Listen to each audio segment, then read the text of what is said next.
Al hacerse los aviones más grandes, más rápidos y más mortíferos, la Marina ha tenido que inventar modos más ingeniosos de volar desde los barcos.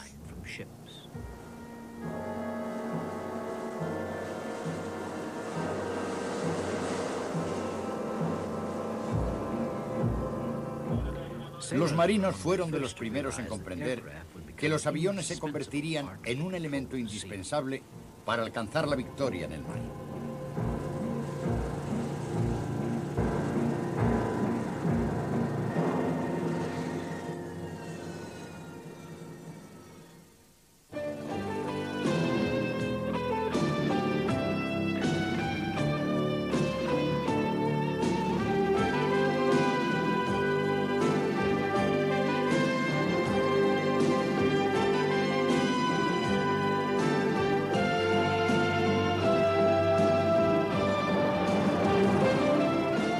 Alcanzar el cielo. Victoria sobre el mar.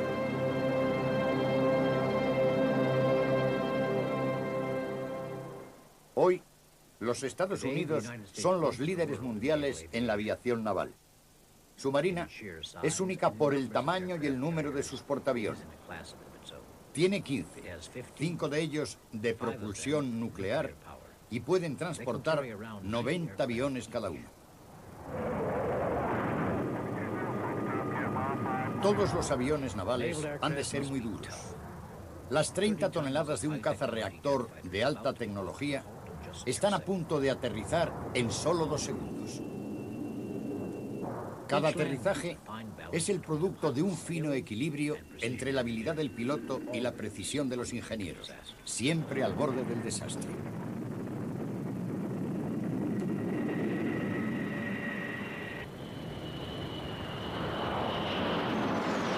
Cada aterrizaje se graba para que el piloto pueda analizarlo luego.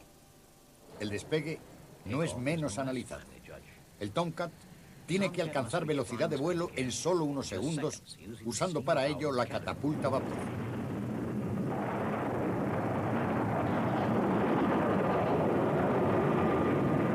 La Marina de los Estados Unidos fue la primera en lanzar un avión desde un barco en 1910. Desde entonces, las distintas marinas han buscado mejores métodos para despegar y aterrizar aviones en los barcos. La Marina Real lanzó aviones Soweit desde la parte superior de los cañones de sus acorazados en la Primera Guerra Mundial. Tenían después que aterrizar en tierra o en el mar. Para volver a usar esos aviones, América construyó unos hidroaviones que despegaban desde el barco y aterrizaban en el agua. Volver a subir al piloto y a la máquina a bordo era algo difícil. El primer portaaviones americano verdadero fue el USS Langley, un barco de carbón reacondicionado en 1927. Desde el principio, la aviación naval exigió mucho a los pilotos. Era un arte nuevo y revolucionario.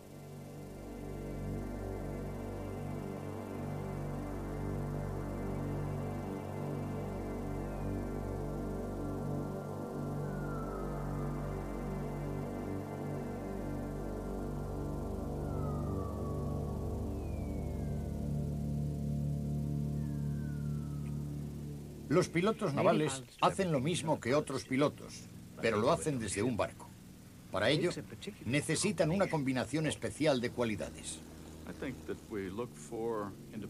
Yo creo que buscamos independencia, responsabilidad, alguien que pueda pensar por sí mismo, alguien que desee aceptar un riesgo y que quiera mejorar. Si logras aterrizar como un pájaro en un sello de correos, puedes mantener la cabeza bien alta ante todos los pilotos del mundo. Es probablemente más estimulante que nunca. Los que nos dedicamos a esto llevamos dentro de nosotros un niño que no puede esperar a salir y volar de nuevo.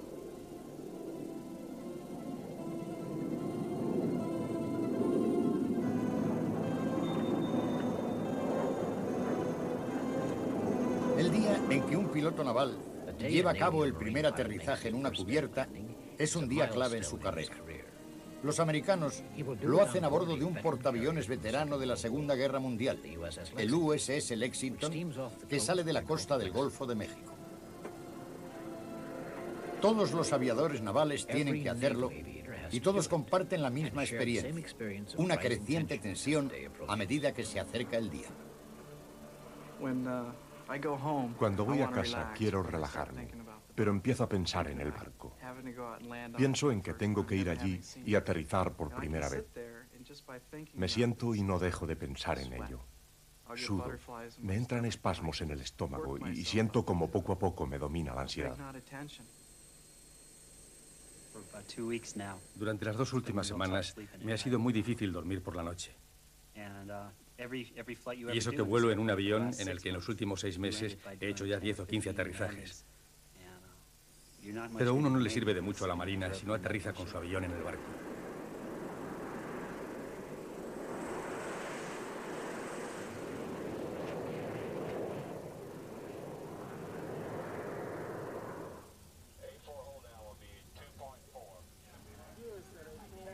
En el Lexington, la tripulación se dispone a recibir a los nuevos pilotos. Dios mío, cuando estaba volando sobre el barco eché un vistazo abajo y mi primer pensamiento fue, mira qué pequeño es el barco.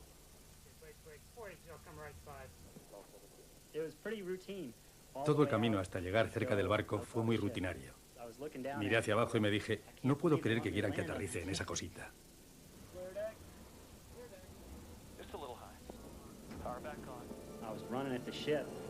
Me estaba acercando al barco a mucha velocidad y bajé poco. Le di mucha potencia. Llegué demasiado alto y no pude aterrizar.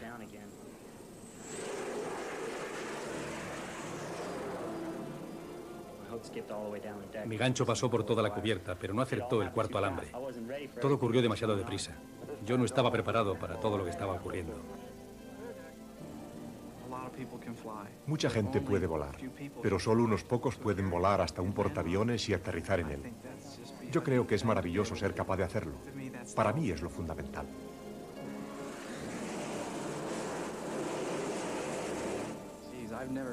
Nunca había sentido nada semejante. Te paras tan repentinamente que te quedas colgado de las correas. Te sientes arrojado violentamente hacia adelante y luego piensas, lo conseguí. Yo me sentía muy excitado por haberlo logrado, de verdad.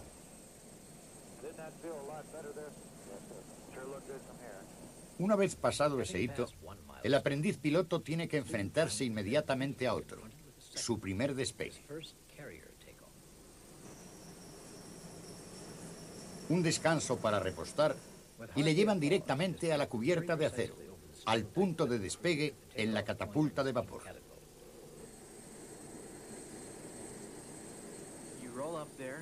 Uno va hasta allí y lo colocan en la catapulta. Siente cómo lo enganchan y cuando vierten el vapor a presión en la catapulta, su avión se inclina ligeramente y eso quiere decir que está a punto de salir. Enciende los motores, comprueba todo, saluda al oficial del puente. Hay una pausa de unos 3 segundos, echa la cabeza hacia atrás y no tiene ni idea de lo que va a pasar. De pronto sale gritando de la catapulta y siente como si alguien lo hubiera golpeado en todo el cuerpo y empieza a gritar. Yo no quería gritar, pero grité al salir de la catapulta y empezar a volar. Fue algo increíble. La Marina cuenta con un piloto nuevo para incorporarlo a sus barcos más importantes, los grandes portaaviones que patrullan los océanos del mundo.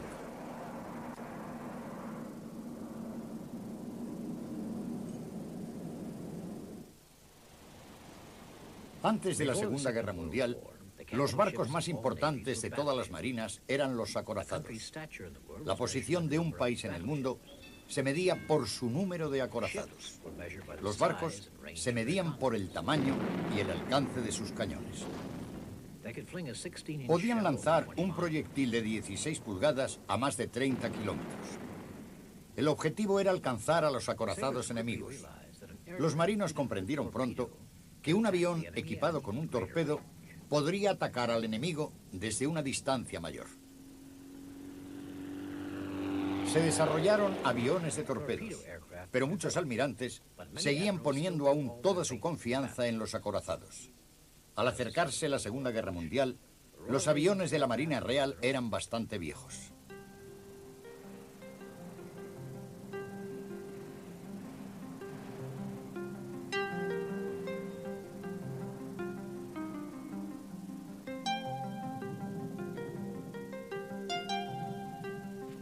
El Fairey Swordfish era un biplano construido especialmente para operar desde un portaaviones. Era el bombardero de torpedos típico de la Marina Real en 1939, y algunos de ellos seguían en servicio al final de la guerra.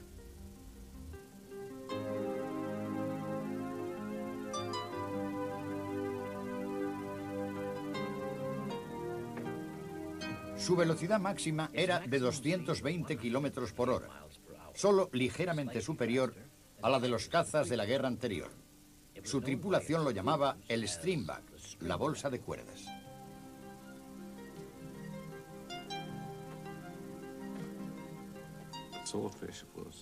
El Swordfish estaba hecho de una mezcla de tubos y fibra y muy poco metal. Era un avión muy ligero en proporción a la fuerza de su motor. Eso implicaba que era muy fácil de maniobrar, que el piloto casi podía hacerlo girar sobre sí mismo. A todo el mundo parecía gustarle porque era muy fácil de pilotar.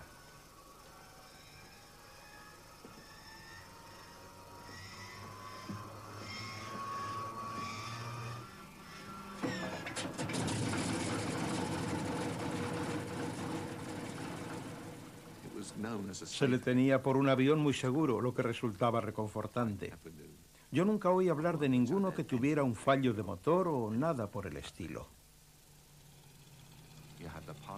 Llevábamos un piloto, un observador, y yo iba en la parte de atrás.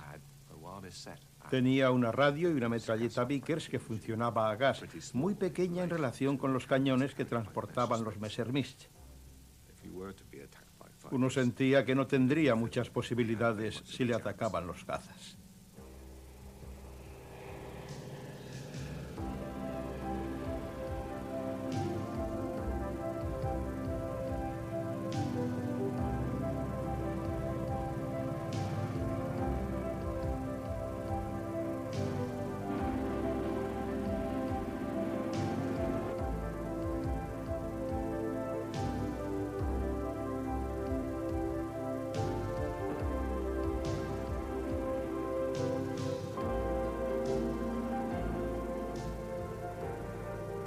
En noviembre de 1940, cuando Gran Bretaña necesitaba urgentemente una victoria en el mar, 21 Swordfish destruyeron ellos solos a la flota italiana en el puerto de Taranto. Los pilotos tenían que ser muy valientes y muy tranquilos. El problema era que uno tenía que ser capaz de lanzar el torpedo de un modo muy preciso mientras le disparaban los cañones antiaéreos. Tenías que mantener muy bien la dirección, porque el torpedo iba en la dirección en que había sido lanzado. Se siente mucha ansiedad cuando se va a atacar. Yo mismo trabajaba en la radio y movía ligeramente el botón para escuchar ópera italiana. Creo que muchos otros hacían lo mismo para intentar olvidarse del ataque. La acción de Taranto demostró que hasta los aviones viejos y lentos podían representar una amenaza mortal para los barcos de superficie.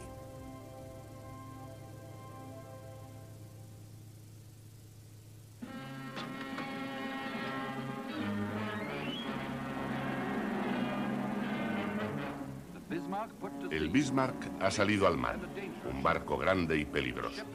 Un barco que podría caer sobre un convoy como un lobo sobre un rebaño de ovejas. Pero desde el momento en que el Bismarck levaba anclas, lo vigilaban, lo seguían, seguido por pequeños mosquitos a los que no había forma de quitarse de encima. Pequeños mosquitos que informaban a la Marina Real de la posición del Bismarck. El acorazado Bismarck, orgullo de la Alemania de Hitler, pasó por el Mar del Norte hasta el Atlántico. El 24 de mayo hundió al destructor Hood y dañó al acorazado Príncipe de Gales en las aguas de Islandia. La única esperanza de la Marina Real eran los Swordfish. Fueron transportados a bordo del HMS Victorious, que iba acompañado por 2 acorazados y un escuadrón de destructores. Mientras los bombarderos equipados con torpedos se disponían a atacar, el Bismarck se dirigió hacia el sur. Al mismo tiempo, otra flota con el acorazado Ark Royal se dirigía al Atlántico Norte desde el Mediterráneo. También iba equipada con Swordfish. Las tripulaciones de los Swordfish, muchas de ellas inexpertas en el vuelo desde los portaaviones, se enfrentaron a un largo y peligroso viaje para encontrar al Bismarck. pero la Marina Real estaba decidida a hundirlo.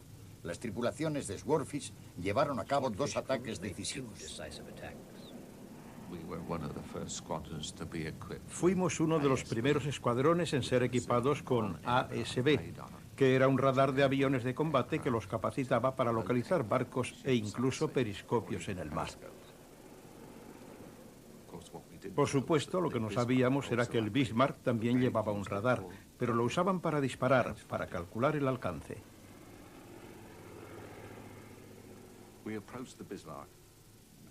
Nos acercamos al Bismarck volando por encima de las nubes y de pronto cayó una lluvia de proyectiles que dieron exactamente en medio de los 3 escuadrones. Yo miré a los otros aviones por entre los proyectiles. Esa fue la señal de ataque.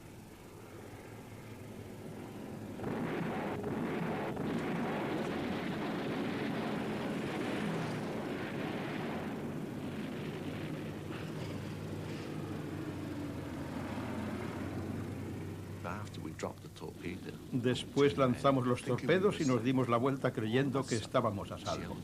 De pronto nos atacó con sus grandes cañones y estaba intentando derribarnos de verdad con cargas de agua, lo que es increíble y demuestra la precisión de sus cañones. Los Swordfish no hundieron al Bismarck, pero lo inutilizaron, dañaron sus propulsores y le bloquearon el timón. Después del ataque, las tripulaciones de Swordfish tuvieron que volver a aterrizar en los barcos en la oscuridad. No sabían cuánto daño habían infligido. La tripulación del Bismarck trabajó toda la noche para intentar reparar el barco, pero sin resultado. Daba vueltas en círculos. A la mañana siguiente, los acorazados terminaron con él.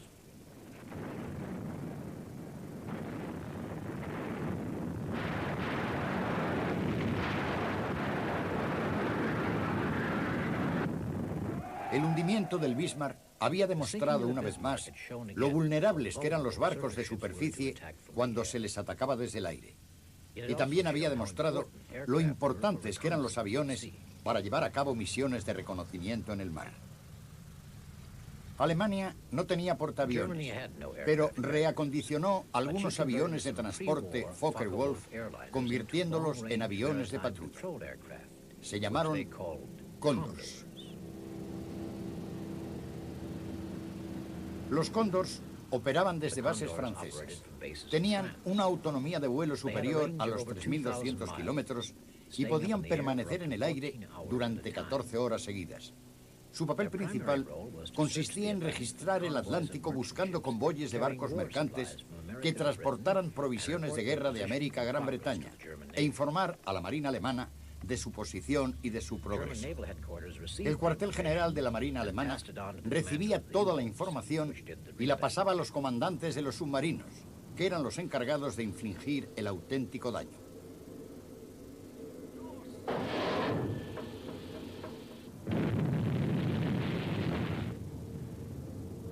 Gran Bretaña estaba sola y los convoyes eran su medio de abastecimiento. Sin ellos no podía combatir. En la batalla del Atlántico, los submarinos causaron muchas bajas. Las pérdidas aumentaban. Los Condors no solo actuaban como si fuesen los ojos y los oídos de la flota de submarinos. Una vez que habían transmitido sus mensajes, podían atacar a los desprotegidos barcos mercantes desde el aire. Llevaban ametralladoras y bombas. Su especialidad era atacar volando bajo.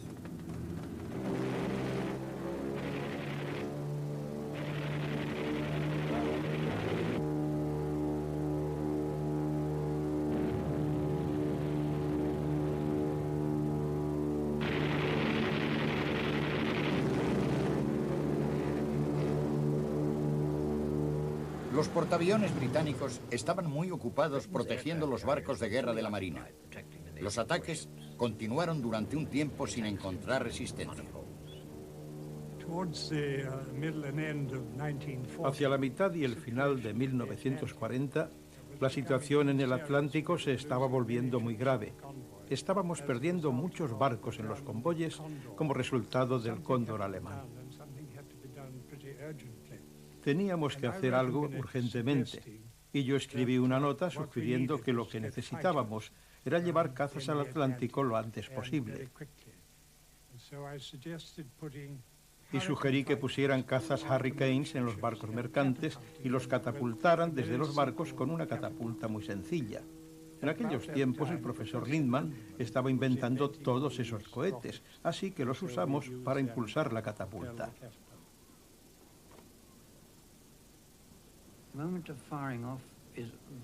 El momento en el que te lanzas es terrible. Sales a tal velocidad que pierdes el conocimiento durante unos segundos.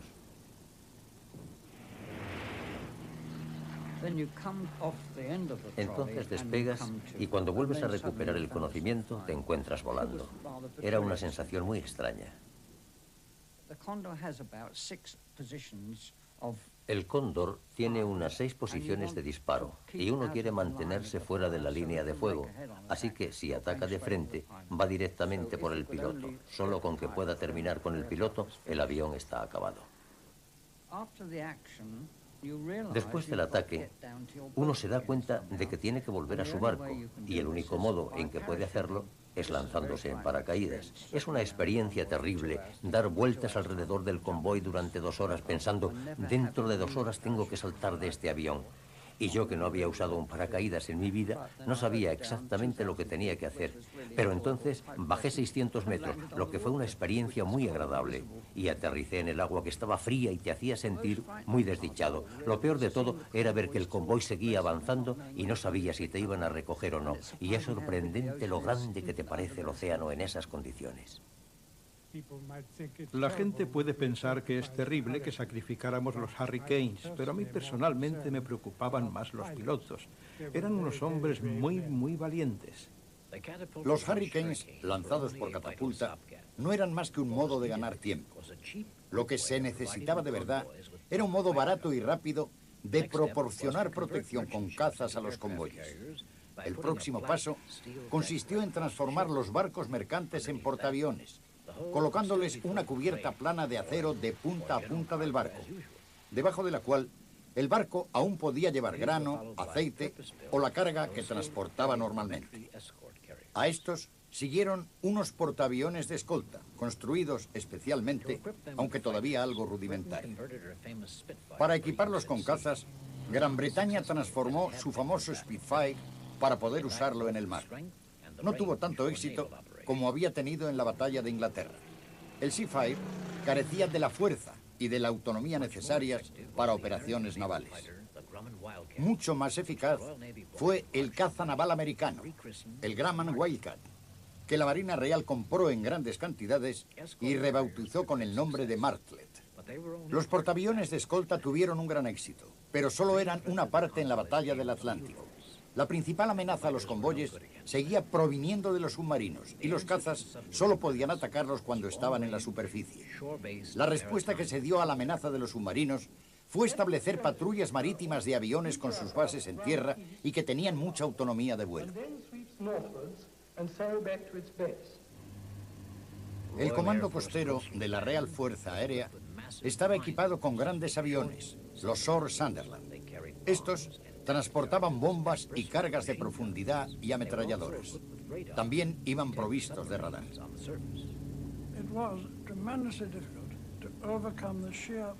Era muy difícil vencer el aburrimiento de un vuelo de 12 horas sobre el Atlántico sin ver otra cosa que el mar.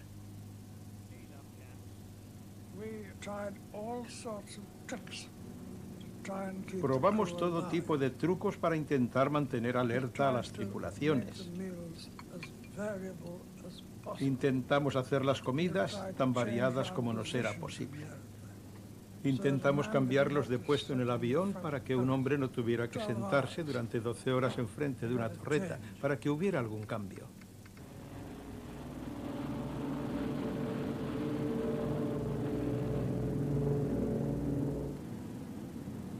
A finales de 1941, el Comando Costero comenzó por fin a ganarles la batalla a los submarinos. La RAF empleó también Consolidated Catalinas americanos que tenían una autonomía de 6.400 kilómetros. Cuando un avión avistaba un submarino, su tarea consistía en intentar llegar hasta él lo antes posible, porque éste haría todo lo que pudiera para sumergirse en el agua hasta una profundidad en la que estuviera a salvo.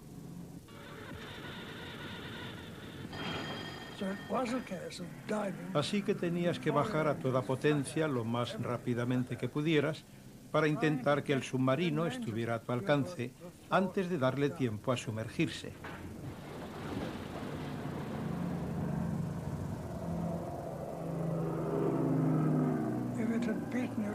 Si había sido más rápido que tú y se había sumergido ya, tenías que intentar adivinar la distancia basándote en el remolino que hacía en el agua al sumergirse y lanzar tus cargas de profundidad a donde creías que estaba.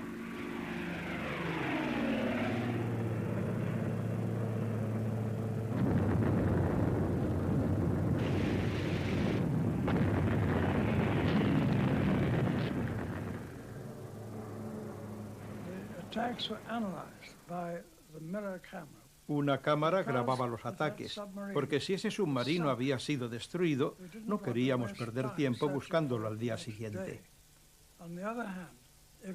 Por otra parte, si solo lo habíamos alcanzado o asustado sin hundirlo, entonces sacábamos las patrullas navales y aéreas al día siguiente para intentar alcanzarlo. La batalla del Atlántico se ganó gracias a una cobertura aérea cada vez más eficaz.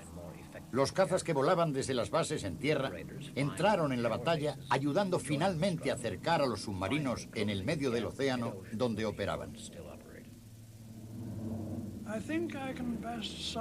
Creo que puedo resumir la alegría que sentimos al acabar con la amenaza de los submarinos, remitiéndome a la conferencia bisemanal del primer ministro en la que Churchill, después de escuchar los informes de todas las personas relacionadas con la batalla, se quitó su puro de la boca y se echó hacia atrás en el asiento.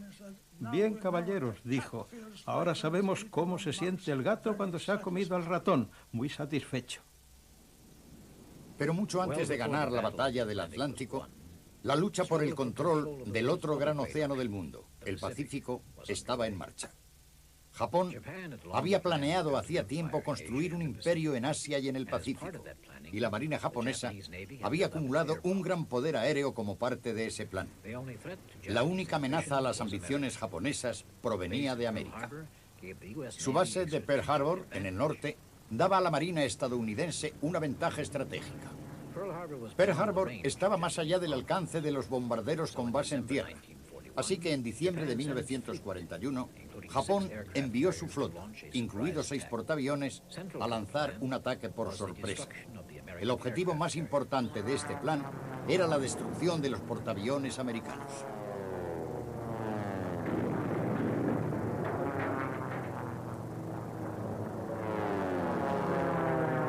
Para los americanos fue un día nefasto. 4 acorazados se hundieron con otros muchos barcos de su flota, pero los portaaviones americanos estaban en el mar y escaparon.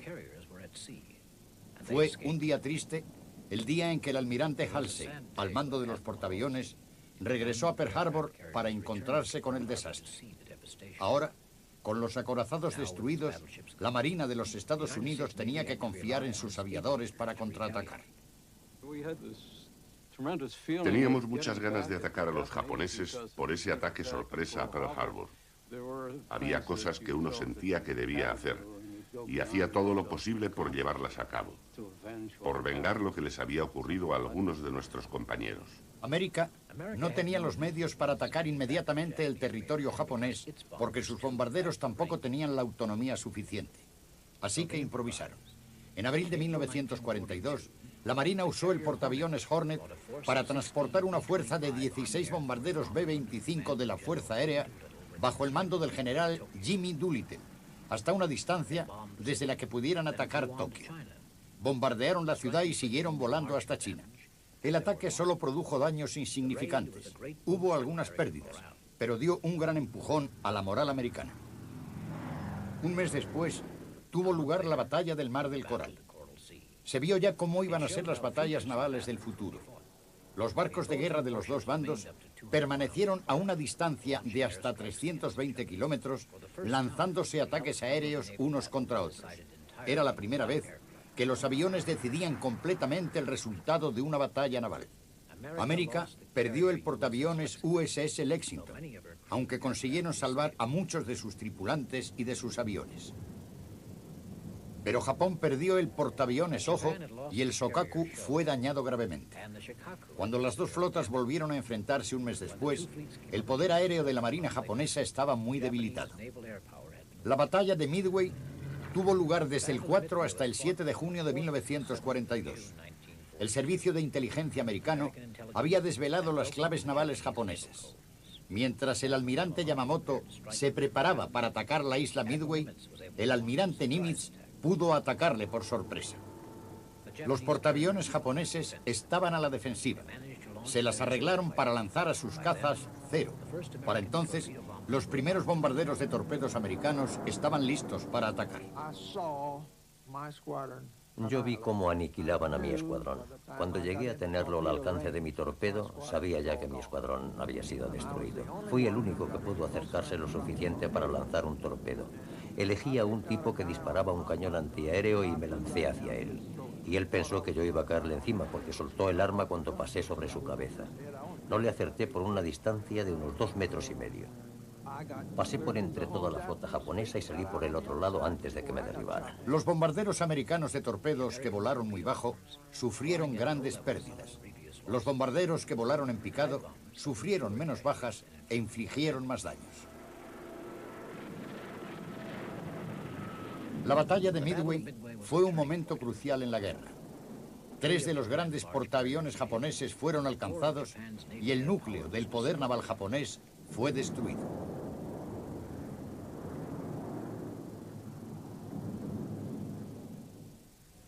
Una pequeña fuerza de decididos pilotos americanos había triunfado contra todo pronóstico, ganando para América un tiempo valioso que le permitió prepararse para continuar la ofensiva.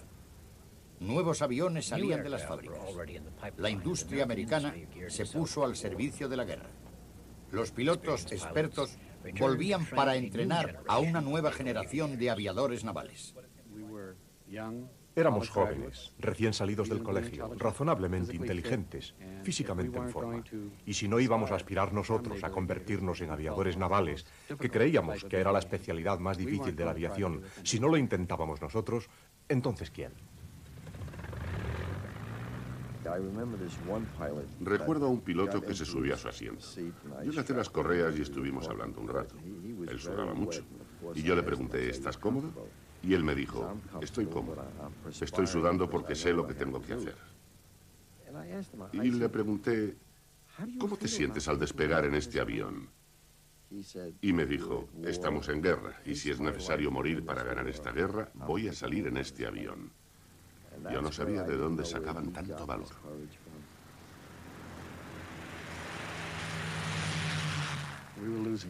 Es cierto que estábamos perdiendo gente, pero cuando uno es joven piensa, yo soy inmortal y no me va a pasar a mí.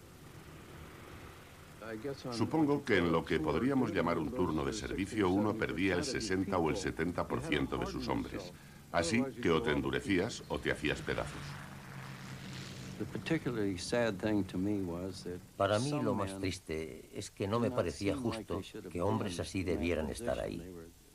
Eran tan auténticos, tan buenos, eran los hombres que yo pensaba que debían sobrevivir.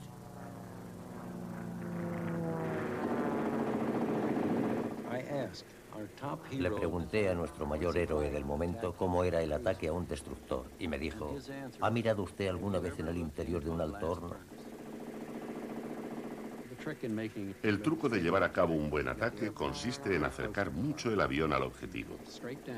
Bajas directamente hasta quedar de pie en las palancas del timón, sujeto por tus correas, y entonces puedes atacar.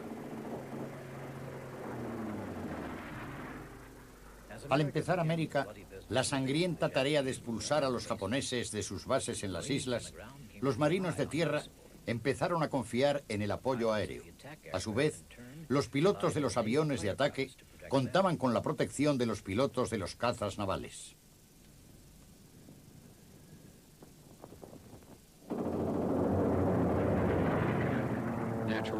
Naturalmente que tenía miedo. Cualquiera que no tenga miedo es un idiota.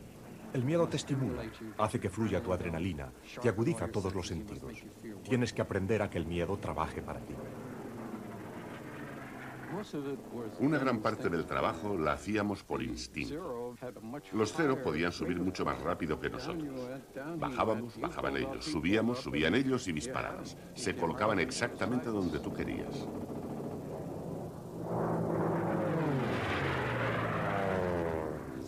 Si alguien me disparaba, me ponía furioso. Quería vengarme y disparar contra él, devolverle los disparos.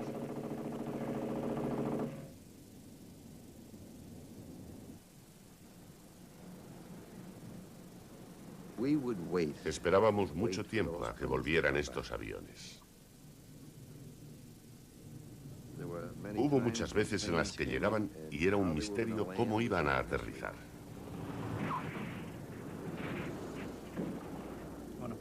Cuando un avión se aproxima a 190 kilómetros por hora, a veces pasa de largo sin acertar con el alambre de detención y vuelve a salir por el otro lado.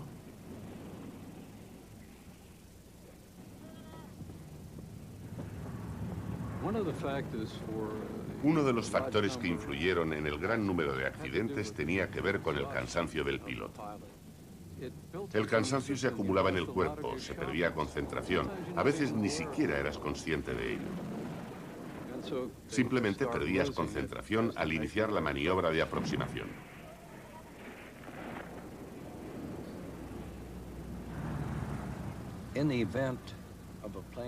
Si un avión se incendiaba, muy raramente moría el piloto porque la tripulación era muy eficaz. No los perdíamos.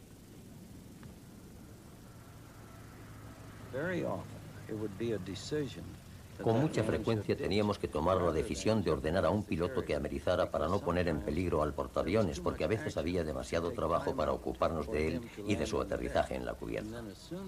Rescatábamos al piloto que había amerizado y echábamos al mar el avión incendiado para que se quedara la pista libre.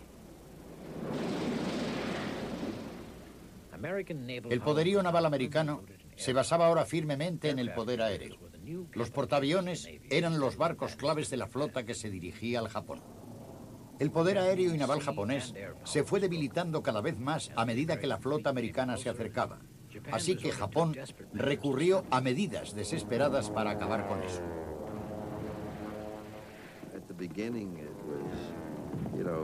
Al principio era una lucha igualada, pero cuando esos kamikazes comenzaron a luchar, no querían vivir. Su misión era morir por su país. No sé, yo no era así, yo quería vivir. Tenía hermanos, madre y padre a los que deseaba volver a ver.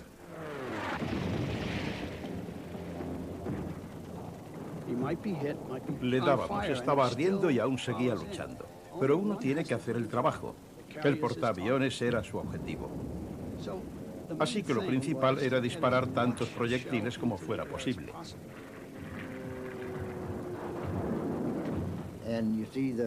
Ves las explosiones negras ahí fuera y el avión que sigue acercándose. Y te dices inconscientemente, está bien, si no lo derribo ahora, no tendré otra oportunidad.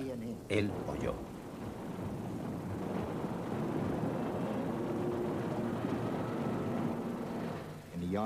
En tierra puedes cavar un agujero, pero en un portaaviones de la Marina no puedes cavar en el acero. La pista estaba descubierta y sabías que tenías que salir y saltar a algún sitio. Así que te lanzabas sobre el puente. Ya había alguien allí. Caías encima de él, te cogía, nos agarrábamos y no sabías qué demonios estaba ocurriendo. Entonces te pones casi histérico. Hay un tremendo ruido. Comienzan las explosiones, rugen los motores y disparan los cañones. A veces sientes que tú vas a explotar. Siempre que pensábamos que estábamos a salvo, los japoneses seguían viniendo más y más. Yo vi a algunos hombres hechos y derechos llorar porque no podían resistirlo. Algunos llegaron a saltar por la borda.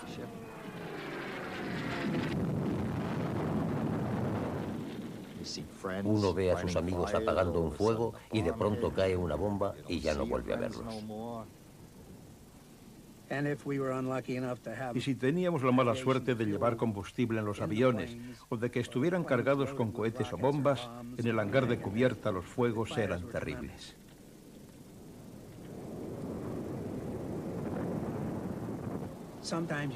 A veces tenías que dejar que los fuegos se apagaran solos. Siempre sabías que ahí abajo había muchos hombres muertos o heridos y tenías que intentar sacarlos a la cubierta.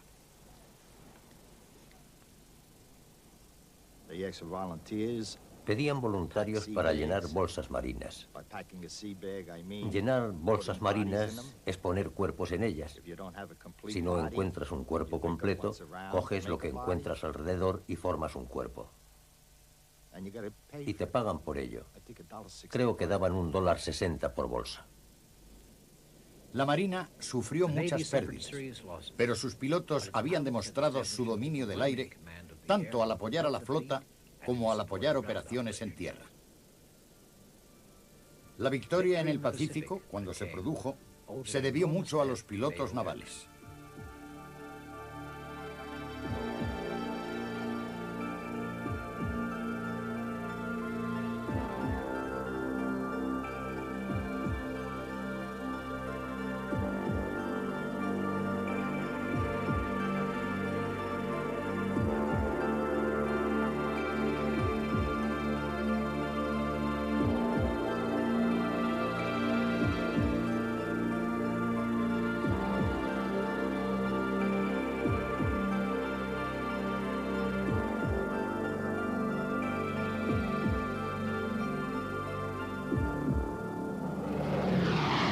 Precisamente cuando el poder naval aéreo estaba llegando a su cenit al final de la guerra, los pilotos navales tuvieron que enfrentarse a un nuevo reto, el caza a reacción. Recientemente un avión a reacción aterrizó por primera vez en la cubierta de un portaaviones en el mar. El lugarteniente comandante Brown y su Vampire llevaron a cabo esta hazaña cerca de la isla de White. Yo llevé a cabo el primer aterrizaje en cubierta de un reactor el 3 de diciembre de 1945. Sin embargo, no dispusimos inmediatamente de escuadrones de reactores en la Marina porque su autonomía y su resistencia eran muy pequeñas. No llevaban suficiente combustible para poder llevar a cabo operaciones navales.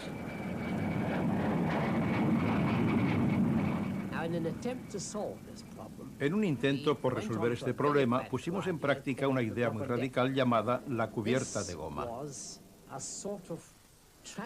Era una especie de trampolín con el que aterrizabas el avión sobre su vientre, no sobre su tren de aterrizaje. Quitamos deliberadamente el tren de aterrizaje para ahorrar el 7% del peso total del avión. Si podíamos ahorrarnos ese peso, podíamos transformarlo en combustible para conseguir una mayor autonomía de vuelo. La cubierta de goma no llegó a ser utilizada. Hubiera sido demasiado caro construir todas las que se necesitaban. Conseguir que los reactores despegaran de un portaaviones suponía también un problema. En las primeras pruebas en el HM Perseus, la Marina usó fardos para probar sus nuevas catapultas de vapor. Con este nuevo sistema, los aviones podían ser lanzados desde un barco. Ahí va un avión sin piloto controlado por radio. Sin la catapulta hubiera sido imposible que los reactores trabajaran en el mar. El personal de atrás fue reemplazado por el espejo de aterrizaje, en el que un rayo de luz indicaba al piloto la ruta exacta de aproximación al barco. Otra innovación británica fue la cubierta en forma de ángulo. Los reactores podían volver a dar la vuelta e intentarlo de nuevo si no acertaban la primera vez con los alambres de detención. El vuelo naval estaba cambiando con los tiempos. En los viejos tiempos era algo muy bello llevar a cabo un buen aterrizaje en cubierta. Era como una pieza de ballet y la gente solía salir a mirar y aplaudir. El capitán enviaba a buscar al piloto y le felicitaba. Era encantador. Por eso todos los pilotos veteranos no querían abandonar este sistema. Somos los que podemos hacerlo. Pero llegaron aviones más rápidos. El porcentaje de acciones aumentaba mucho y el sistema que yo usaba implicaba hacer que el avión volara a una velocidad constante bajando en una línea recta que interceptaba la cubierta. Así que el avión baja y el motor ruge, porque si no puede engancharse al cable, tiene que disponer de la potencia necesaria para salir inmediatamente, volver a dar la vuelta e intentarlo de nuevo. Es un invento británico muy sencillo, pero funciona. Tanto Gran Bretaña como América emplearon portaaviones en la Guerra de Corea.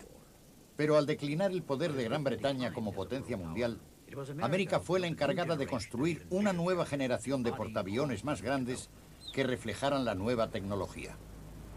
Los portaaviones son la columna vertebral de la flota americana. Navegan con un grupo de acorazados que los protegen. El más grande puede transportar más de 90.000 toneladas.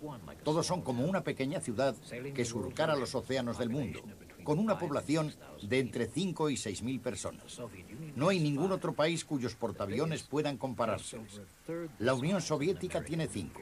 El más grande tiene aproximadamente la tercera parte del tamaño de un portaaviones nuclear americano. Todo este esfuerzo y gasto tienen un solo propósito: poder transportar aviones al mar en cualquier parte del mundo. Su misión es estar preparados para la guerra. En la guerra o en la paz, son una maravilla de ingeniería y organización. La pista de aterrizaje de un portaaviones es uno de los lugares más concurridos, en el que todos los hombres saben exactamente lo que tienen que hacer y lo hacen en perfecta armonía. La organización y disciplina son extraordinarias. Y es increíble cuando se tiene en cuenta que la edad media de la población de todo el barco está en 19,6 años.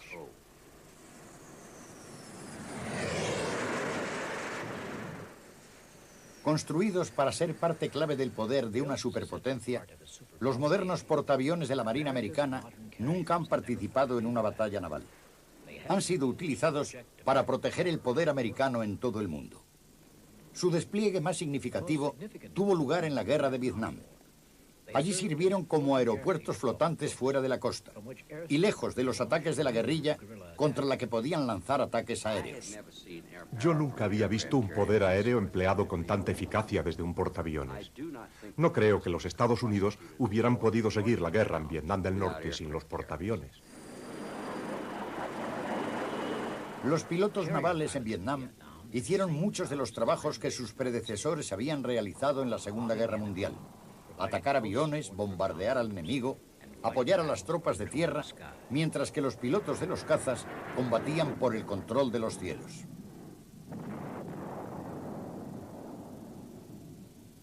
Al disminuir su papel en el mundo, Gran Bretaña desechó el último de sus grandes portaaviones. Para proporcionar cobertura aérea a la flota de superficie, la Marina Real cuenta con 3 pequeños portaaviones conocidos como cruceros de cubierta. Transportan Sea Harriers, cazas de despegue y aterrizaje vertical que no necesitan catapultas ni alambres de detención. El Harrier es otro paso más en el proceso de conseguir buenos aviones dentro y fuera de los barcos. Una técnica más que los pilotos navales tuvieron que aprender. Después de haber aterrizado con aviones convencionales, sientes algo especial cuando aterrizas con un Harrier por primera vez. Mientras se va volando en círculos, uno piensa: quiero aterrizar allí. Pone el avión en esa dirección, se dirige hacia el punto, reduce la energía un poco y aterriza en el lugar elegido. Es así de sencillo y supone una gran diferencia ante los peligros de volar en el mar.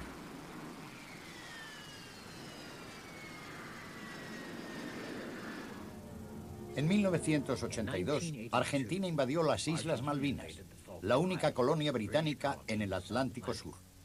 El único modo de recuperar las islas consistió en enviar una fuerza de combate a invadirlas desde el mar. La cobertura aérea la proporcionaron los Harriers, con base en el mar. El único portaaviones de la Marina Argentina era demasiado vulnerable para sacarlo al mar. La Fuerza Aérea y los pilotos navales se vieron obligados a operar desde tierra. Su principal objetivo era hundir los barcos de la Fuerza de Combate Británica antes de que pudieran llegar a las Malvinas, en particular los portaaviones. A nuestra cámara, A4B, carreteando y saliendo, suponemos que hacia la zona de Malvinas.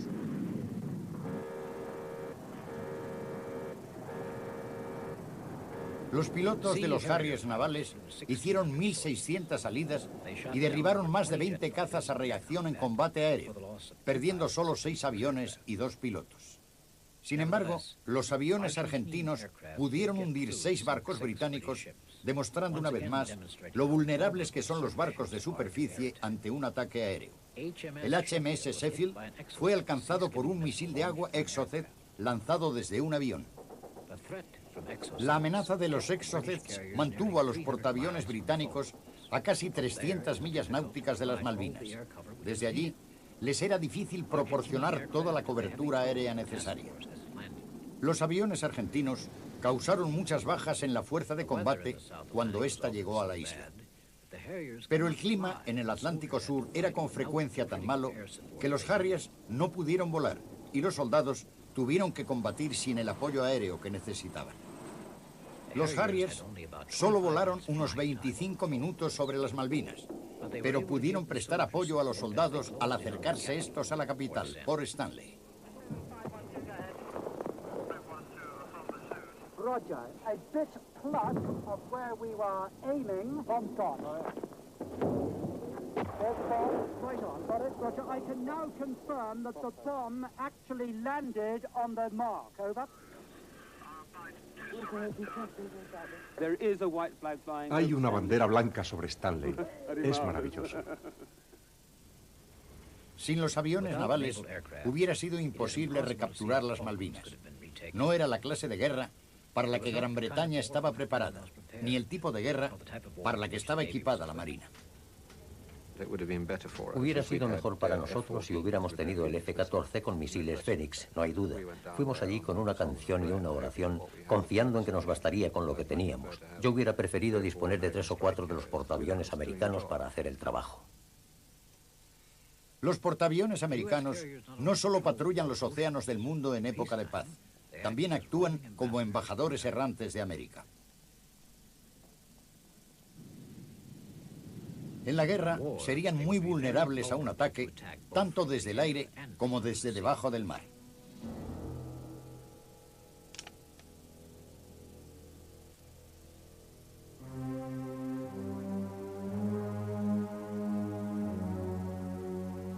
Los submarinos aún representan una gran amenaza para todos los barcos de superficie, incluidos los portaaviones, y estos navegan con un grupo de acorazados que los protegen.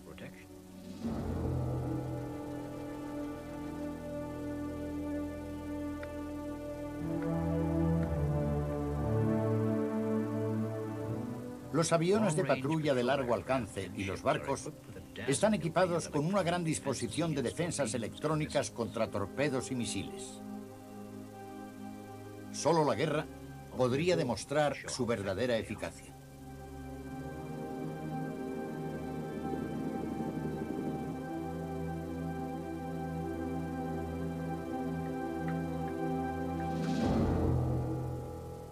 Los portaaviones juegan un papel crucial en la Marina de los Estados Unidos, pero serían inútiles sin los pilotos. Operar y aterrizar desde un portaaviones son probablemente las cosas más excitantes que puede hacer un joven o una joven. Y ahora estamos reclutando pilotos jóvenes. Así que los adolescentes que quieran convertirse en pilotos navales y tener un futuro en este campo serán los pilotos del siglo XXI. Han pasado 50 años desde que los ataques sobre Taranto o sobre el Bismarck indicaran el camino a la guerra naval. Pero, ya se trate de un reactor moderno o de un Swordfish, aterrizar un pájaro en un sello de correos no es más fácil ahora de lo que era antes.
creado un gran poder aéreo como parte de ese plan.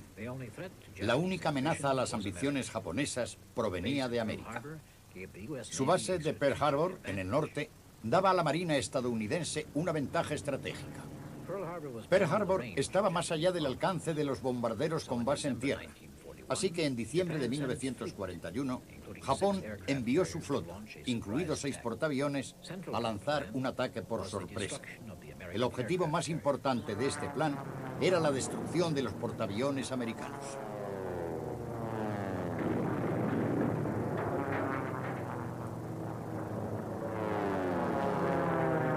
Para los americanos fue un día nefasto. 4 acorazados se hundieron con otros muchos barcos de su flota, pero los portaaviones americanos estaban en el mar y escaparon. Fue un día triste, el día en que el almirante Halsey, al mando de los portaaviones, regresó a Pearl Harbor para encontrarse con el desastre. Ahora, con los acorazados destruidos, la Marina de los Estados Unidos tenía que confiar en sus aviadores para contraatacar. Teníamos muchas ganas de atacar a los japoneses por ese ataque sorpresa a Pearl Harbor. Había cosas que uno sentía que debía hacer y hacía todo lo posible por llevarlas a cabo, por vengar lo que les había ocurrido a algunos de nuestros compañeros. América no tenía los medios para atacar inmediatamente el territorio japonés porque sus bombarderos tampoco tenían la autonomía suficiente. Así que improvisaron. En abril de 1942, la Marina usó el portaaviones Hornet para transportar una fuerza de 16 bombarderos B-25 de la Fuerza Aérea bajo el mando del general Jimmy Doolittle, hasta una distancia desde la que pudieran atacar Tokio. Bombardearon la ciudad y siguieron volando hasta China. El ataque solo produjo daños insignificantes. Hubo algunas pérdidas, pero dio un gran empujón a la moral americana. Un mes después, tuvo lugar la batalla del Mar del Coral. Se vio ya cómo iban a ser las batallas navales del futuro. Los barcos de guerra de los dos bandos permanecieron a una distancia de hasta 320 kilómetros, lanzándose ataques aéreos unos contra otros. Era la primera vez que los aviones decidían completamente el resultado de una batalla naval. América perdió el portaaviones USS Lexington, aunque consiguieron salvar a muchos de sus tripulantes y de sus aviones.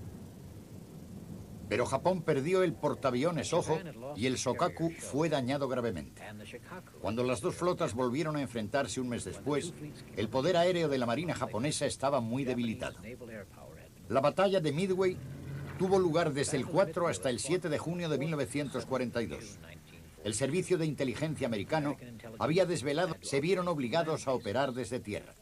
Su principal objetivo era hundir los barcos de la Fuerza de Combate Británica antes de que pudieran llegar a las Malvinas, en particular los portaaviones. A nuestra cámara, A4B, carreteando y saliendo, suponemos casi a la zona de Malvinas.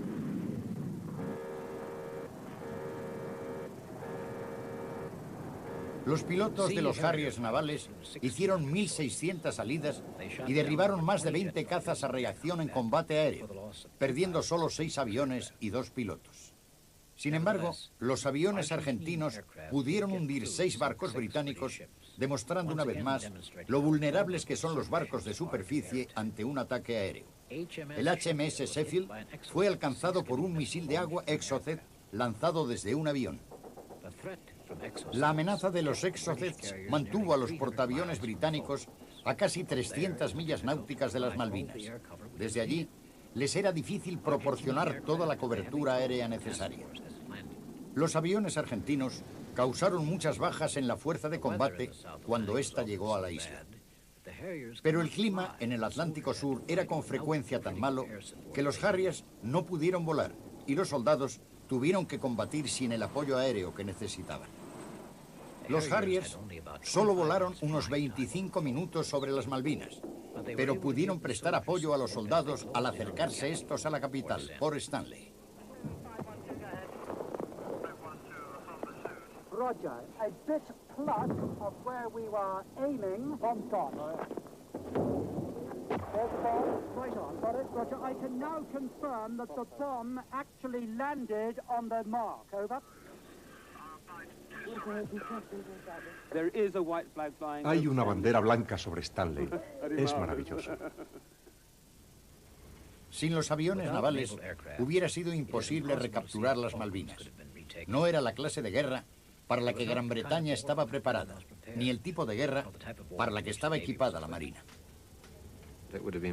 Hubiera sido mejor para nosotros si hubiéramos tenido el F-14 con misiles Fénix, no hay duda. Fuimos allí con una canción y una oración, confiando en que nos bastaría con lo que teníamos. Yo hubiera preferido disponer de 3 o 4 de los portaaviones americanos para hacer el trabajo. Los portaaviones americanos no solo patrullan los océanos del mundo en época de paz, también actúan como embajadores errantes de América. En la guerra serían muy vulnerables a un ataque, tanto desde el aire como desde debajo del mar.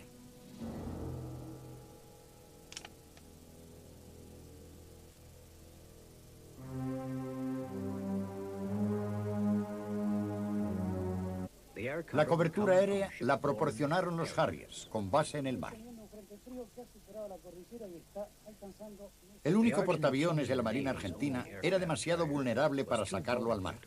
La Fuerza Aérea y los pilotos navales se vieron obligados a operar desde tierra. Su principal objetivo era hundir los barcos de la Fuerza de Combate Británica antes de que pudieran llegar a las Malvinas, en particular los portaaviones. A nuestra cámara, A4B, carreteando y saliendo, suponemos casi a la zona de Malvinas.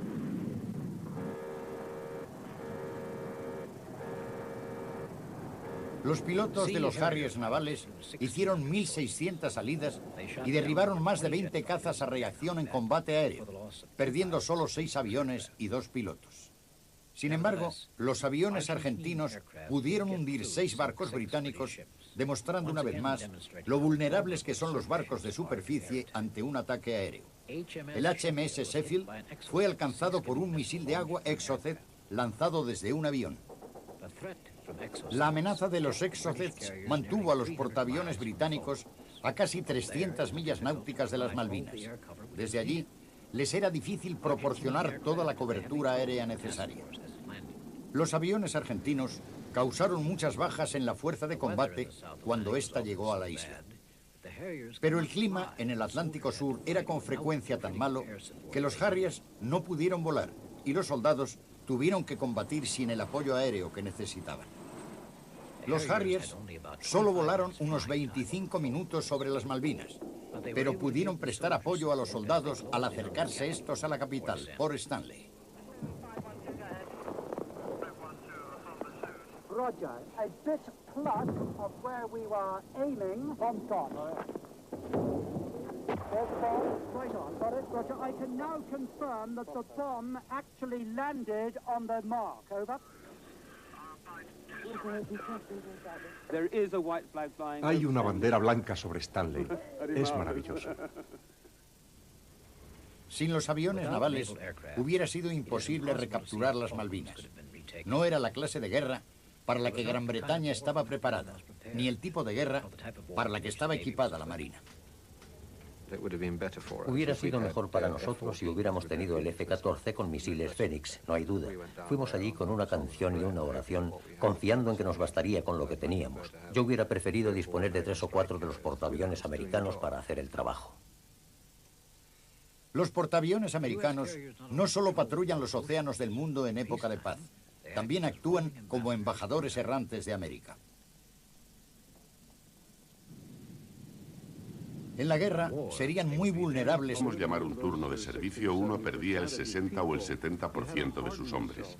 Así que o te endurecías o te hacías pedazos. Para mí lo más triste es que no me parecía justo que hombres así debieran estar ahí. Eran tan auténticos, tan buenos, eran los hombres que yo pensaba que debían sobrevivir.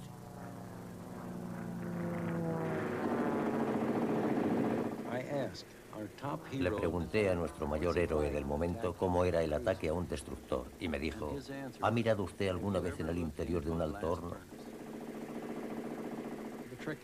El truco de llevar a cabo un buen ataque consiste en acercar mucho el avión al objetivo. Bajas directamente hasta quedar de pie en las palancas del timón, sujeto por tus correas, y entonces puedes atacar. Al empezar América, la sangrienta tarea de expulsar a los japoneses de sus bases en las islas, los marinos de tierra empezaron a confiar en el apoyo aéreo. A su vez, los pilotos de los aviones de ataque contaban con la protección de los pilotos de los cazas navales.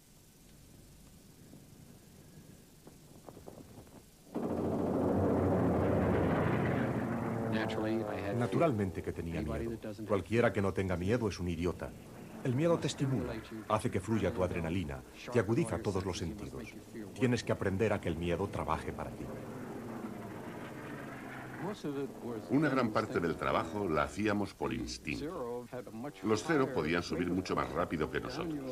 Bajábamos, bajaban ellos. Subíamos, subían ellos y disparabas. Se colocaban exactamente donde tú querías.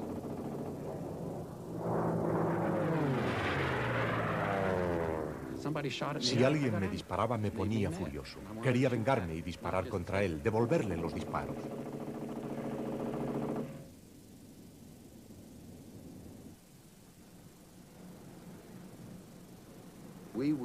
Esperábamos mucho tiempo a que volvieran estos aviones.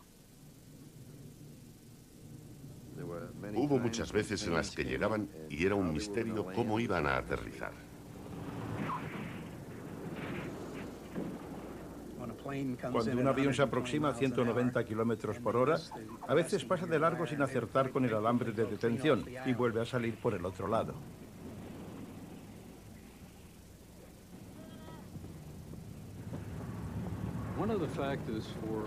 Uno de los factores que influyeron en el gran número de accidentes tenía que ver con el cansancio del piloto. El cansancio se acumulaba en el cuerpo, se perdía concentración, a veces ni siquiera eras consciente de ello. Simplemente perdías concentración al iniciar la maniobra. A la fuerza de su motor. Eso implicaba que era muy fácil de maniobrar, que el piloto casi podía hacerlo girar sobre sí mismo.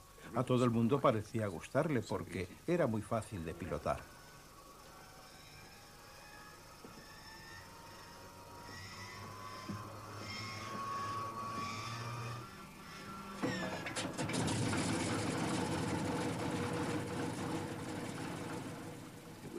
Se le tenía por un avión muy seguro, lo que resultaba reconfortante. Yo nunca oí hablar de ninguno que tuviera un fallo de motor o nada por el estilo. Llevábamos un piloto, un observador, y yo iba en la parte de atrás. Tenía una radio y una metralleta Vickers que funcionaba a gas, muy pequeña en relación con los cañones que transportaban los Messerschmitt. Uno sentía que no tendría muchas posibilidades si le atacaban los cazas.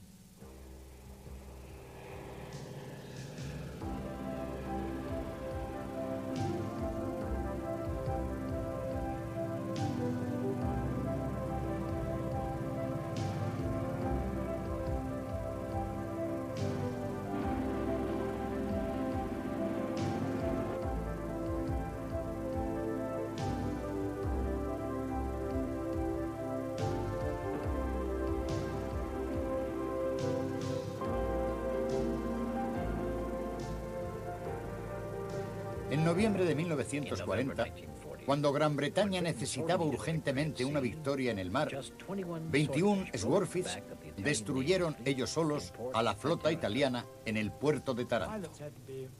Los pilotos tenían que ser muy valientes y muy tranquilos. El problema era que uno tenía que ser capaz de lanzar el torpedo de un modo muy preciso mientras le disparaban los cañones antiaéreos. Tenías que mantener muy bien la dirección, porque el torpedo iba en la dirección en que había sido lanzado. Se siente mucha ansiedad cuando se va a atacar. Yo mismo trabajaba en la radio y movía ligeramente el botón para escuchar ópera italiana. Creo que muchos otros hacían lo mismo para intentar olvidarse del ataque. La acción de Taranto demostró que hasta los aviones viejos y lentos podían representar una amenaza mortal para los barcos de superficie.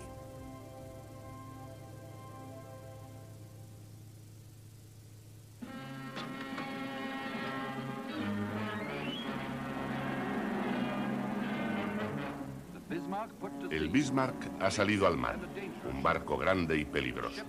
Un barco que podría caer sobre un convoy como un lobo sobre un rebaño de ovejas.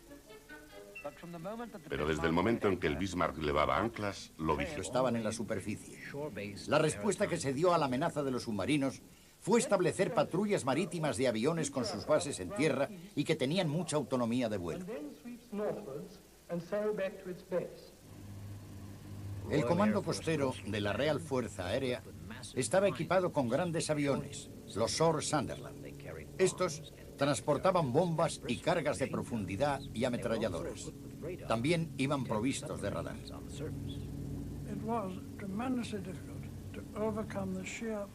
Era muy difícil vencer el aburrimiento de un vuelo de 12 horas sobre el Atlántico sin ver otra cosa que el mar.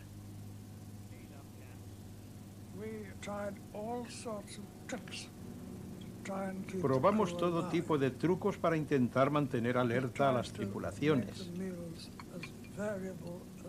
Intentamos hacer las comidas tan variadas como nos era posible. Intentamos cambiarlos de puesto en el avión para que un hombre no tuviera que sentarse durante 12 horas enfrente de una torreta, para que hubiera algún cambio.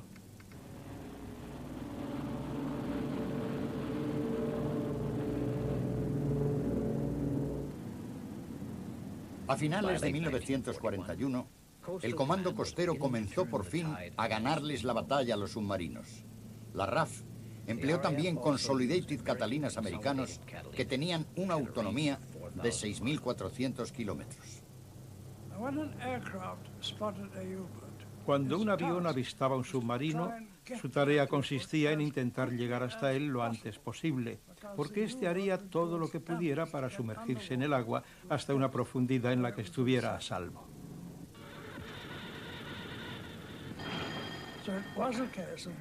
Así que tenías que bajar a toda potencia lo más rápidamente que pudieras para intentar que el submarino estuviera a tu alcance antes de darle tiempo a sumergirse.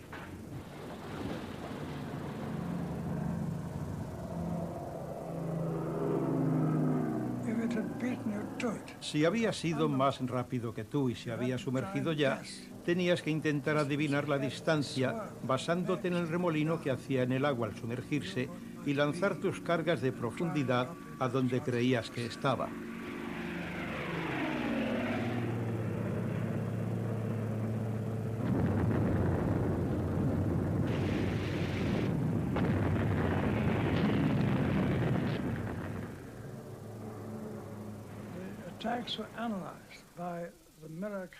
Una cámara grababa los ataques, porque si ese submarino había sido destruido, no queríamos perder tiempo buscándolo al día siguiente.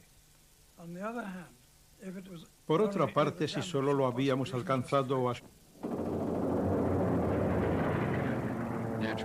Naturalmente que tenía miedo. Cualquiera que no tenga miedo es un idiota. El miedo te estimula, hace que fluya tu adrenalina, te agudiza todos los sentidos. Tienes que aprender a que el miedo trabaje para ti. Una gran parte del trabajo la hacíamos por instinto. Los Cero podían subir mucho más rápido que nosotros. Bajábamos, bajaban ellos, subíamos, subían ellos y disparabas. Se colocaban exactamente donde tú querías.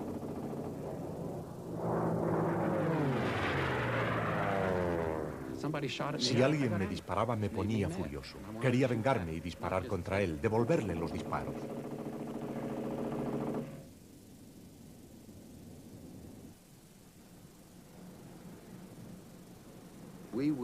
Esperábamos mucho tiempo a que volvieran estos aviones. Hubo muchas veces en las que llegaban y era un misterio cómo iban a aterrizar.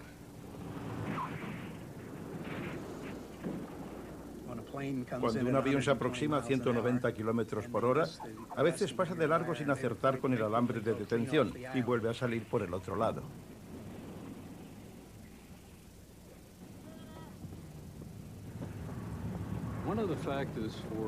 Uno de los factores que influyeron en el gran número de accidentes tenía que ver con el cansancio del piloto. El cansancio se acumulaba en el cuerpo, se perdía concentración, a veces ni siquiera eras consciente de ello. Simplemente perdías concentración al iniciar la maniobra de aproximación.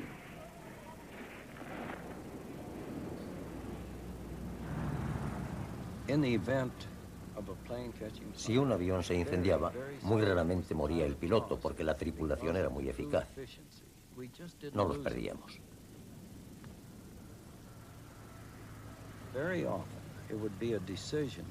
Con mucha frecuencia teníamos que tomar la decisión de ordenar a un piloto que amerizara para no poner en peligro al portaaviones, porque a veces había demasiado trabajo para ocuparnos de él y de su aterrizaje en la cubierta. Rescatábamos al piloto que había amerizado y echábamos al mar el avión incendiado para que se quedara la pista libre.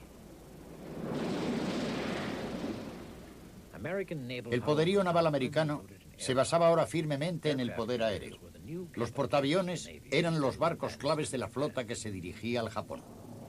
El poder aéreo y naval japonés se fue debilitando cada vez más a medida que la flota americana se acercaba. Así que Japón recurrió a medidas desesperadas para acabar con eso.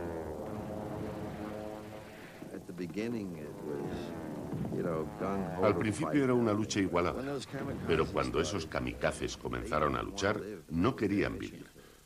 Su misión es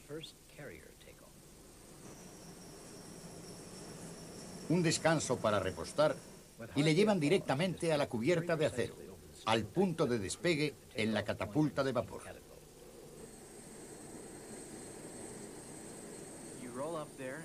Uno va hasta allí y lo colocan en la catapulta. Siente cómo lo enganchan y cuando vierten el vapor a presión en la catapulta, su avión se inclina ligeramente y eso quiere decir que está a punto de salir. Enciende los motores, comprueba todo, saluda al oficial del puente. Hay una pausa de unos 3 segundos, echa la cabeza hacia atrás y no tiene ni idea de lo que va a pasar.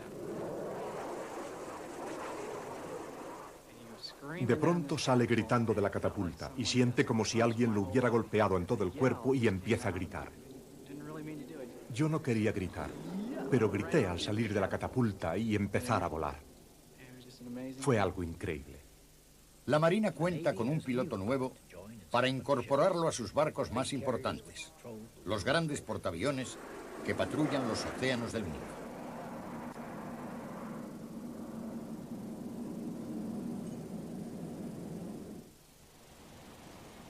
Antes de la Segunda Guerra Mundial, los barcos más importantes de todas las marinas eran los acorazados. La posición de un país en el mundo se medía por su número de acorazados.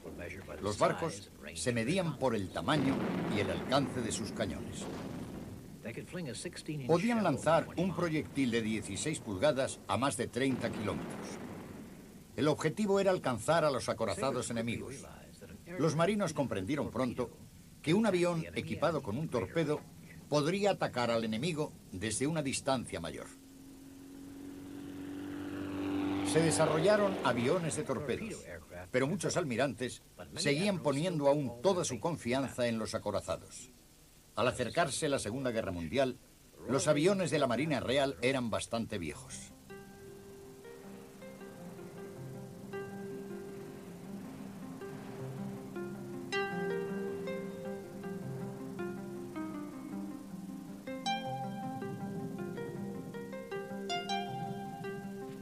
El Fairey Swordfish era un biplano construido especialmente para operar desde un portaaviones. Era el bombardero de torpedos típico de la Marina Real en 1939, y algunos de ellos seguían en servicio al final de la guerra.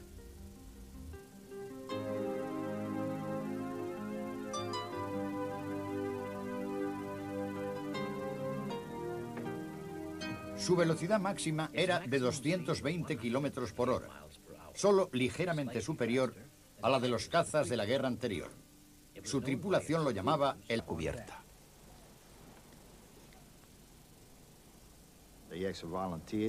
Pedían voluntarios para llenar bolsas marinas. Llenar bolsas marinas es poner cuerpos en ellas. Si no encuentras un cuerpo completo, coges lo que encuentras alrededor y formas un cuerpo. Y te pagan por ello. Creo que daban $1.60 por bolsa. La Marina sufrió muchas pérdidas, pero sus pilotos habían demostrado su dominio del aire, tanto al apoyar a la flota como al apoyar operaciones en tierra. La victoria en el Pacífico, cuando se produjo, se debió mucho a los pilotos navales.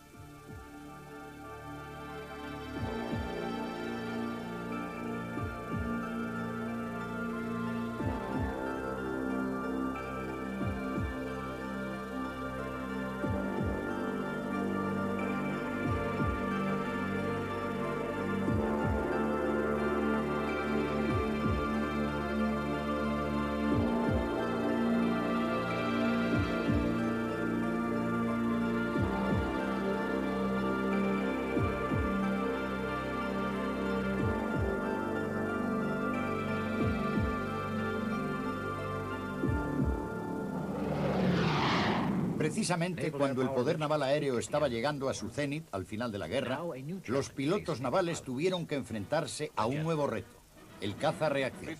Recientemente un avión a reacción aterrizó por primera vez en la cubierta de un portaaviones en el mar. El lugarteniente comandante Brown y su Vampire llevaron a cabo esta hazaña cerca de la isla de White. Yo llevé a cabo el primer aterrizaje en cubierta de un reactor el 3 de diciembre de 1945. Sin embargo, no dispusimos inmediatamente de escuadrones de reactores en la Marina porque su autonomía y su resistencia eran muy pequeñas. No llevaban suficiente combustible para poder llevar a cabo operaciones navales.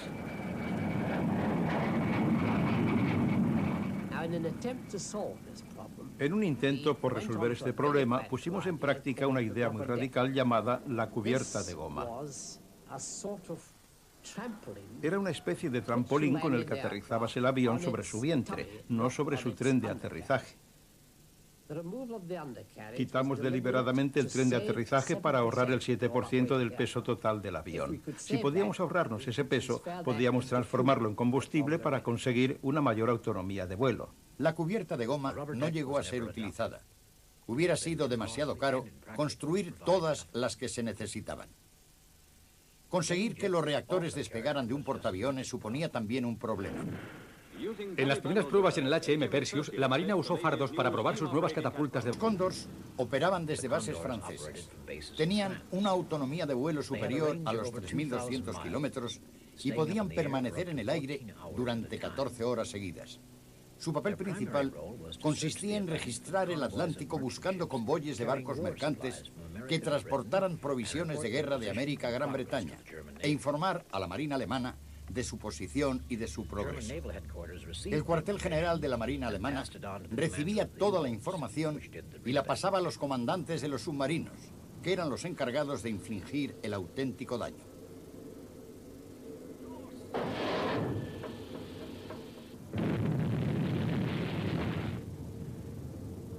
Gran Bretaña estaba sola y los convoyes eran su medio de abastecimiento.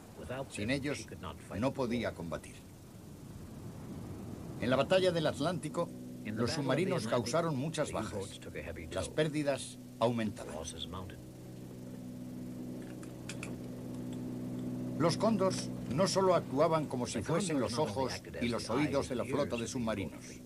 Una vez que habían transmitido sus mensajes, podían atacar a los desprotegidos barcos mercantes desde el aire. Llevaban ametralladoras y bombas. Su especialidad era atacar a volando bajo.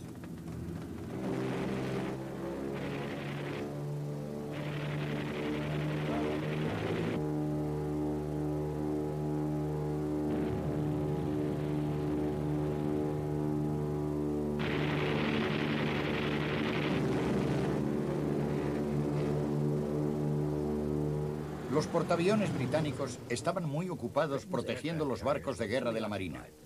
Los ataques continuaron durante un tiempo sin encontrar resistencia.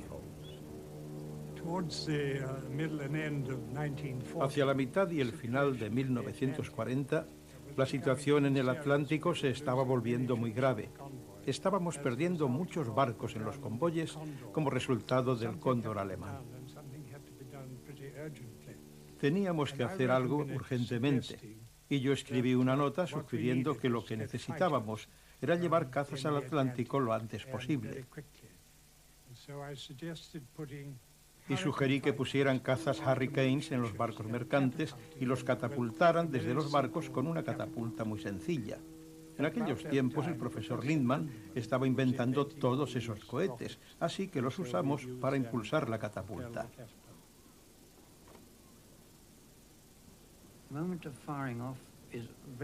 El momento en el que te lanzas es terrible.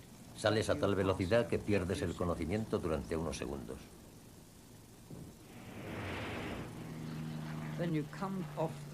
Entonces despegas y cuando vuelves a...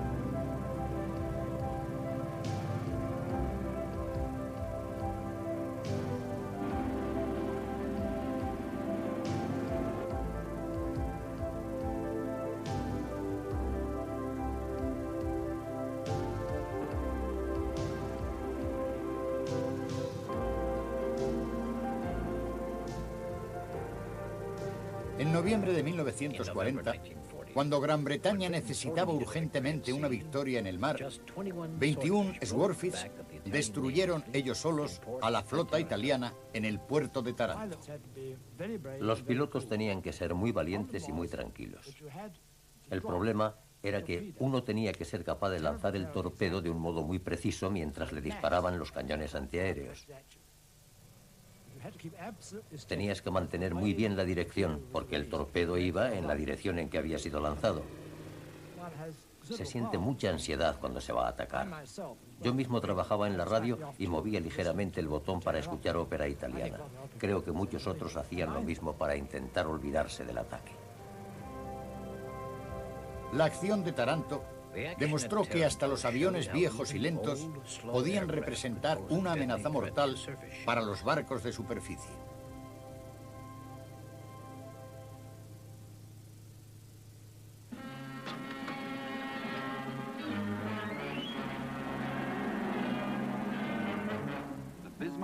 El Bismarck ha salido al mar, un barco grande y peligroso. Un barco que podría caer sobre un convoy como un lobo sobre un rebaño de ovejas. Pero desde el momento en que el Bismarck levaba anclas, lo vigilaban, lo seguían, seguido por pequeños mosquitos a los que no había forma de quitarse de encima. Pequeños mosquitos que informaban a la Marina Real de la posición del Bismarck. El acorazado Bismarck, orgullo de la Alemania de Hitler, pasó por el Mar del Norte hasta el Atlántico. El 24 de mayo hundió al destructor Hood y dañó al acorazado Príncipe de Gales en las aguas de Islandia. La única esperanza de la Marina Real eran los Swordfish.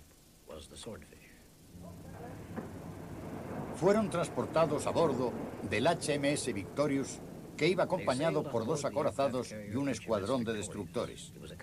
Mientras los bombarderos equipados con torpedos se disponían a atacar, el Bismarck se dirigió hacia el sur. Al mismo tiempo, otra flota con el acorazado Ark Royal se dirigía al Atlántico Norte desde el Mediterráneo. También iba equipada con Swordfish. Las tripulaciones de los Swordfish, muchas de ellas inexpertas en el vuelo desde los portaaviones, se enfrentaron a un largo y peligroso viaje para encontrar al Bismarck. Pero la Marina Real estaba decidida a hundirlo. Las tripulaciones de pronto nos atacó con sus grandes cañones y estaba intentando derribarnos de verdad con cargas de agua, lo que es increíble y demuestra la precisión de sus cañones.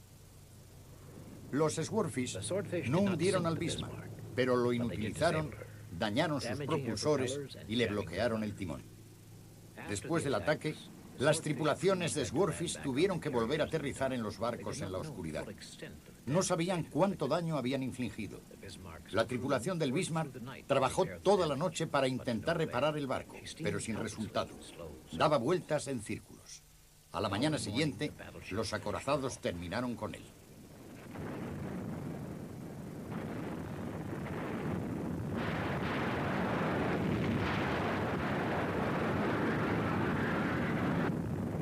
El hundimiento del Bismarck había demostrado una vez más lo vulnerables que eran los barcos de superficie cuando se les atacaba desde el aire. Y también había demostrado lo importantes que eran los aviones para llevar a cabo misiones de reconocimiento en el mar. Alemania no tenía portaaviones, pero reacondicionó algunos aviones de transporte Focke-Wulf, convirtiéndolos en aviones de patrulla. Se llamaron Condors. Los Condors operaban desde bases francesas. Tenían una autonomía de vuelo superior a los 3.200 kilómetros y podían permanecer en el aire durante 14 horas seguidas.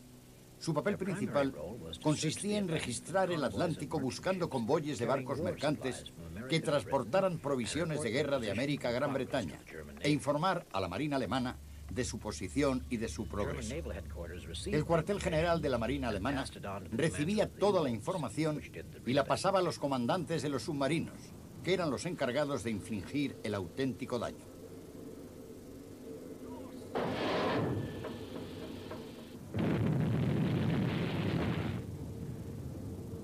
Gran Bretaña estaba sola y los convoyes eran su medio de abastecimiento. Sin ellos no podía combatir. En la batalla del Atlántico, los submarinos causaron muchas bajas. Las pérdidas aumentaban. Los Cóndors no solo actuaban como si fuesen los ojos y los oídos de la flota de submarinos. Una vez que habían transmitido sus mensajes, podían atacar a los desprotegidos barcos mercantes desde el aire. Llevaban ametralladoras y bombas. Su especialidad era atacar volando bajo.